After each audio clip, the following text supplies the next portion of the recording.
اللهم صل على محمد وعلى آل محمد كما صليت على إبراهيم وعلى آل إبراهيم إنك حميد مجيد.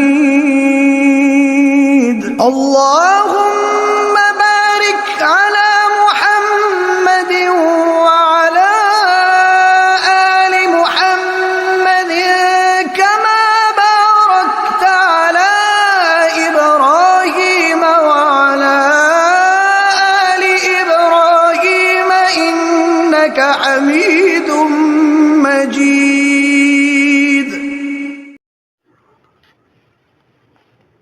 انسان نہ مانے جن فلاح پا گئے. حضرت خدیجہ وفات فرما چکی ہیں. چچا حضرت ابو طالب بھی اس دنیا میں موجود نہیں. یہ دونوں ہستیاں آپ کے لیے ایک ڈھال کی حیثیت رکھتی تھیں. کفار کے دل پتھر ہو چکے ہیں. وہ آپ کی بات پر کان دھرنا تو کیا، آپ کو سکون سے زندگی گزارنے کا موقع دینے کے لیے بھی تیار نہیں تھے. دعوت اسلام کو سب سے پہلے رد کرنے والے ابو لہب اور اس کے حواریوں نے آپ کو تبلیغی سرگرمیاں بند کر دینے کے لیے وارننگ دے دی. اس وقت حضرت سودا آپ کے نکاح میں آ چکی تھیں. سید البشر نے سوچا یہاں بات نہیں بن رہی تو کہیں اور رخت سفر باندھا جائے، لہذا آپ اپنے اس ارادے کی تکمیل کے لیے نکل کھڑے ہوئے. سن 620 عیسوی 10 نبوی اور شوال کی 27 تاریخ تھی. آپ تنہا اور بعض روایات کے مطابق حضرت زید بن حارثہ کو ساتھ لے کر باغات اور پھولوں کی سرسبز ہری بھری وادی طائف کی جانب روانہ ہو گئے. یہ غالباً مئی جون تھا. سخت گرمی اور 100 کلومیٹر کے قریب پیدل سفر، مگر راستے کی تکلیفوں کو موقع بخاطر میں لانے والے تھے. انہیں پائے مقدس تلے رونتے ہوئے خوشحال لوگوں کے اس شہر میں پہنچ گئے. یہ غالباً عرب کا پہلا شہر تھا جس کے گرد شہر پناہ یعنی دیوار بنی ہوئی تھی. یہاں کے لوگوں کا معبود لات نام کا بت تھا. لات کا مندر ایک بلند ٹیلے پر تھا. طائف میں بنو ثقیف سب سے بڑا اور با اثر قبیلہ تھا. اہل طائف سے ملتے ملاتے اور انہیں دعوت حق دیتے ہوئے رسول اللہ صلی اللہ علیہ وآلہ وسلم قبیلہ کے سردار عمرو بن عمیر کے بیٹوں کے پاس گئے. اس کے تینوں بیٹے مالدار تھے مگر ان کی رعونت اور بد تہذیبی دیکھنے کے قابل تھی. پیغام حق کے جواب میں وہ تینوں بپھر گئے. آپ سے بات تک کرنے سے انکار کر دیا اور یہاں تک کہہ دیا اللہ تعالیٰ کو رسول بنانے کے لیے تیرے سوا کوئی نہیں ملا تھا. حضور نے صبر، حوصلے اور استقلال کا مظاہرہ کیا. ان کی باتیں سنی. آپ نہیں چاہتے تھے کہ بدسلوکی کی یہ داستانیں اہل مکہ تک پہنچ جائیں، جنہیں سن کر ان کے ظلم اور زیادتیوں میں اضافہ ہو جاتا. آپ نے ان سے فرمایا کہ اس داستان کو اپنے تک محدود رکھیں. آپ نے دوسرے سرداروں کو بھی اسلام پیش کیا مگر ان کا مشورہ تھا کہ آپ اس شہر سے چلے جائیں. اس پر بات ٹل نہیں کہی. ان پست اور بدفطرت لوگوں نے شہر کے اوباشوں کو آپ کے پیچھے لگا دیا. ان بدبختوں نے آپ کے جسم مبارک پر اتنے پتھر برسائے کہ آپ لہو لہان ہو گئے. رحمت اللہ عالمین نڈھال تھے. ایک باغ میں انگور کی بیل کے سائے میں بیٹھ گئے. سر مبارک آسمان کی طرف اٹھایا اور اپنے رب سے گویا ہوئے. اپنی بے بسی، ناکامی اور توہین کا شکوہ کیا. آپ نے فرمایا اے ارحم الراحمین، تو کمزوروں کا رب ہے اور تو میرا بھی رب ہے، تو مجھے چھوڑ کر کس کے حوالے کر رہا ہے جو مجھے اور بھی کمزور بنا دے، یا تو نے مجھے میرے دشمن ہی کے حوالے فرما دیا ہے۔ یا اللہ، اگر تو میری اس حالت پر مجھ سے خفا نہیں تو میں مطمئن ہوں، لیکن تیری عنایات تو بہت کشادہ ہیں۔ آپ نے باری تعالیٰ سے کہا، میں تیرے اس نور کی روشنی میں رہنا چاہتا ہوں جس نے ظلمات کو روشن کر دیا، جس کے پرتو سے دین و دنیا اپنا اپنا فرض ادا کرنے کی صلاحیت رکھتے ہیں۔ یا اللہ، مجھے اپنے غضب اور ناراضگی سے محفوظ فرما۔ آپ اس وقت جس باغ میں تشریف فرما تھے وہ مکہ کے ایک قریشی رئیس ربیعہ کے بیٹوں عتبہ اور شیبہ کی ملکیت تھا۔ انہوں نے حضور کو دیکھا اور اپنے غلام عداس نصرانی سے کہا کہ وہ آپ کے لیے انگور کا ایک خوشہ لے جائے۔ عداس انگور لے آیا، حضور نے قبول فرماتے ہوئے بسم اللہ الرحمن الرحیم پڑھی اور دست مبارک انگوروں کی طرف بڑھایا۔ عداس یہ کلمہ سن کر متعجب ہوا۔ اس نے حیرت کے ساتھ پوچھا، یہ کیا کلمہ ہے؟ یہاں تو اسے کوئی ادا نہیں کرتا۔ حضور نے اس سے وطن اور دین کے بارے میں دریافت فرمایا تو اس نے بتایا کہ وہ نینوا کا رہنے والا عیسائی ہے۔ حضور نے فرمایا، تم مرد صالح یونس بن متی کی بستی کے رہنے والے ہو۔ عداس مزید حیران ہوا اور پوچھا، آپ انہیں کیسے جانتے ہیں؟ میں جب نینوا سے آیا تو 10 آدمی بھی انہیں نہیں جانتے تھے۔ حضور صلی اللہ علیہ وآلہ وسلم نے ارشاد فرمایا، وہ میرے بھائی ہیں، وہ اللہ کے نبی تھے اور میں بھی نبی ہوں۔ عداس کی مسرت دیکھنے کے قابل تھی۔ وہ اٹھا اور اس نے حضور کا سر مبارک اور پاؤں چومے۔ اس نے کہا، میں آپ کی رسالت کی گواہی دیتا ہوں۔ ربیعہ کے بیٹے دیکھ رہے تھے۔ غلام واپس آیا تو انہوں نے ہاتھ پاؤں چومنے کی وجہ دریافت کی۔ عداس نے کہا، آقا، آج اس پوری سرزمین پر ان سے افضل شخصیت کوئی نہیں۔ انہوں نے مجھے ایسی خبر دی ہے جسے نبی کے سوا کوئی نہیں جان سکتا۔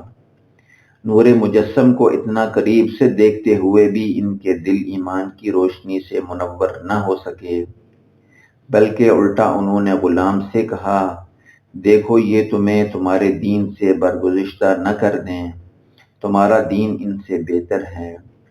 روایات کے مطابق عداس پڑھا لکھا تھا اور جانتا تھا کہ نبی آخر الزماں آنے والے ہیں۔ اسے ان کی نشانیاں بھی معلوم تھی، لہذا اس نے آپ کی تصدیق کرنے میں ذرا بھی دیر نہ لگائی۔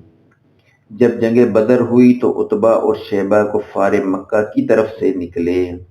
عداس نے رو رو کر اور پاؤں پکڑ کر انہیں روکا اور کہا، اللہ کی قسم، وہ رسول ہیں اور تم لوگ اپنے مقتل کی طرف جا رہے ہو۔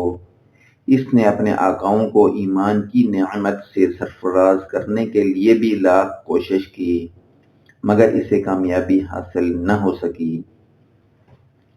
حضرت صلی اللہ علیہ وآلہ وسلم طائف سے واپس ہوئے۔ طبیعت سخت مزمل تھی، پاؤں زخمی تھے، جسم پر چوٹوں کے نشان تھے۔ آپ قرب الثعالب پہنچ گئے۔ سر اوپر اٹھایا تو دیکھا کہ ایک بادل سایہ فگن ہے اور یہ جبریل اس میں موجود ہیں۔ حضرت جبریل نے کہا، آپ کی قوم نے آپ کی دعوت کے جواب میں جو کچھ کہا وہ اللہ تعالیٰ نے سماعت فرما لیا ہے۔ باری تعالیٰ نے پہاڑوں کے فرشتے کو میرے ساتھ بھیجا ہے، اسے آپ جو بھی حکم دیں گے وہ بجا لائے گا۔ پہاڑوں کے فرشتے نے بھی آپ کو سلام کیا اور عرض کی، آپ اہل طائف کے بارے میں جو چاہیں حکم دیں، اگر آپ کا حکم ہو تو میں یہ دونوں پہاڑ ان پر الٹ دوں۔ آپ نبی رحمت تھے، آپ نے یہ پیشکش قبول نہیں فرمائی۔ آپ نے فرشتے سے کہا، مجھے یہ منظور نہیں، مجھے امید ہے ان کی آنے والی نسل میں اللہ تعالیٰ ایسے لوگ پیدا فرمائے گا جو صرف خدائے واحد کی عبادت کریں گے اور اس کے ساتھ کسی کو شریک نہیں بنائیں گے۔ سفر طائف سے واپسی کے دوران حضور کو ایک بڑی خوشی بھی حاصل ہوئی۔ انسانوں نے تو ان کی دعوت و تبلیغ پر لبیک نہیں کہا، مگر ایک دوسری مخلوق یعنی قوم جنات نے دعوت حق کو دل و جان سے قبول کیا۔ خود قرآن پاک میں اس کا ذکر اس طرح سے ہے، یاد کیجئے وہ وقت جب ہم نے جنات کی ایک جماعت کو آپ کی طرف متوجہ کیا تاکہ وہ قرآن سن سکیں۔ جب وہ وہاں پہنچے تو بولے خاموش رہو اور غور سے سنو۔ ہوا یوں کہ طائف سے نکلنے کے بعد آپ کا قلب اطہر انتہائی رنجیدہ اور ملول تھا۔ راستے میں نخلہ کی خوبصورت اور سرسبز و شاداب وادی تھی۔ وہاں پہنچے تو قدرت کا حسن چاروں طرف پھیلا دیکھ کر آپ کی طبیعت مبارک کچھ سنبھل گئی۔ آپ نے چند روز وادی میں قیام فرمایا۔ ایک روز آپ نماز فجر میں قرآن پاک کی تلاوت فرما رہے تھے کہ اسی وقت جنات کی ایک جماعت وہاں سے گزری۔ آپ کے کلام کی شیرینی میں ایسی تاثیر تھی کہ وہ جماعت وہیں رک گئی۔ قرآن پاک سن کر جنات سرور میں کھو گئے۔ انہوں نے ایک دوسرے کو خاموش رہنے کا اشارہ کیا اور بڑے انہماک اور توجہ سے کلام اللہ سننے لگے اور پھر پورے خلوص کے ساتھ اسے قبول کر لیا۔ سید البشر صلی اللہ علیہ وآلہ وسلم انتہائی خوش ہوئے کہ جس پیغام کو انسانوں نے قبول نہیں کیا، ایک نادیدہ مخلوق نے قبول کر لیا۔ یہ جن نصیبین کے علاقے کے رہنے والے تھے۔ ان کی تعداد 7 یا 9 تھی۔ حضور نے انہیں حکم دیا کہ وہ جا کر اپنی قوم میں اسلام کی تبلیغ کریں۔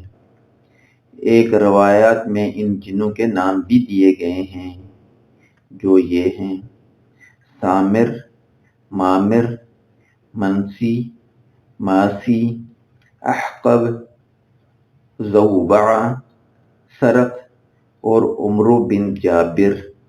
ان جنات نے رسول پاک صلی اللہ علیہ وسلم کے حکم کی خلوص دل سے اطاعت کی اور زور و شور سے تبلیغ کرنے لگے۔ جب یہ دوبارہ رسول اللہ کے دربار میں حاضر ہوئے تو ان کی تعداد 300 کے قریب تھی۔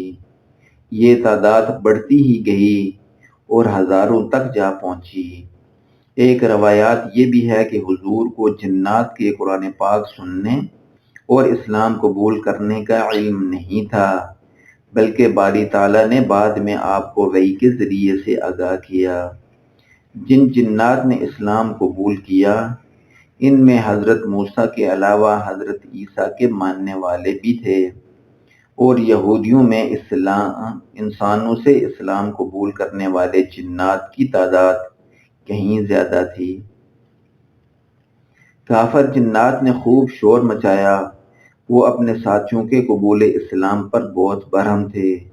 انہوں نے کفار اور مشرکین کو بھڑکانے کے لیے کئی حربے اختیار کیے، مگر مسلمان جنات نے ان کی ایک نہ چلنے دی اور ہر محاذ پر مقابلہ کر کے انہیں شکست دی، بلکہ مسلمانوں کو ان سے تحفظ بھی فراہم ہوا۔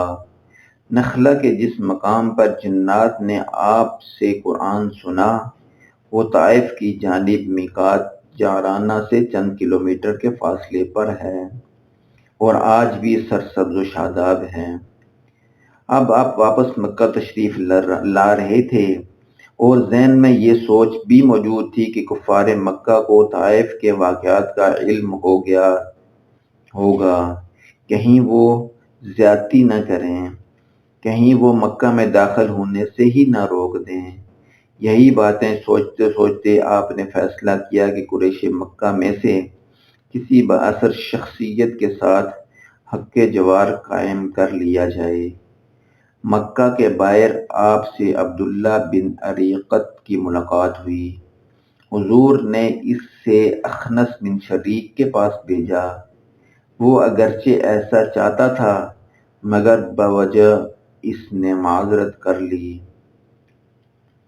پھر سہیل بن عمرو کے پاس پیغام بھیجا، مگر اس کی مجبوریاں بھی اخنس بن شریک جیسی تھیں۔ اس وقت حضور کوہ حرا کے قریب تھے جب سہیل بن عمرو کی طرف سے معذرت پہنچی۔ اب آپ کی امید مطعم بن عدی تھا جو بنی نوفل کا سردار اور شعب ابی طالب میں محصوری ختم کرانے میں سرگرم تھا۔ عبداللہ بن عریقط پیغام لے کر گیا تو معتم نے فوراً اقرار کر لیا اور کہا محمد کو لے آؤ۔ چنانچہ آپ مطعم بن عدی کے گھر چلے گئے۔ صبح ہوئی تو معتم نے اپنے سارے عزیز اکٹھے کیے اور ہتھیار بند ہو کر اپنے حصار میں حضور کو بیت اللہ شریف لے گئے۔ حضور نے طواف کیا اور 2 رکعت نماز بھی ادا کی۔ یہیں مطعم نے حضور کے ساتھ اپنے حق جوار کا اعلان کیا اور پھر آپ کو گھر تک چھوڑنے گئے۔ اسی طرح حضور کو ان تفکرات سے نجات مل گئی جو طائف سے واپسی پر آپ کے ذہن میں موجود تھے، اور باری تعالیٰ نے آپ کو ایک مضبوط اتحادی بھی فراہم کر دیا۔ اوپر عبداللہ بن عریقط کا ذکر ہوا ہے۔ یہ وہی عبداللہ بن عریقط ہے جو اگرچہ مسلمان نہیں تھا مگر اس نے سفر ہجرت میں بھی آپ کے 100 رکنی قافلے کی رہنمائی کی تھی۔